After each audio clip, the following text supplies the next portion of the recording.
శుభకార్యానికి వెళ్లి వచ్చేలోపు ఇల్లు గుల్లైన ఘటన బోయినపల్లి పోలీస్ స్టేషన్ పరిధి కంసాలి బజార్లో జరిగింది. తాళం వేసి ఉన్న ఇంటి ప్రహరీ గోడ దూకి తాళాలు పగులుకొట్టి చోరీ చేసినట్లు పోలీసులు చెప్పారు. బాధితుడు రామచందర్ ఫిర్యాదు మేరకు కేసు నమోదు చేసుకుని సీసీ కెమెరాల ఆధారంగా దర్యాప్తు చేస్తున్నట్లు బేగంపేట ఏసీపీ గోపాలకృష్ణమూర్తి చెప్పారు. బీరువా తాళాలు పగలగొట్టి 8 తులాల బంగారం 50,000 నగదు అపహరణ జరిగినట్లు బాధితులు ఫిర్యాదులో పేర్కొన్నారు.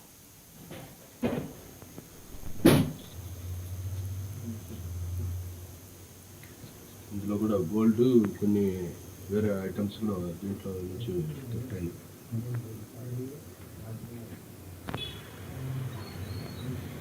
ఆయన ఏం కాదు పడుకుంటాడు పైన, ఆయన కూడా మా వెంబడే వచ్చేది. ఆయన ఏం కాదు కిందనే మొత్తం తాళం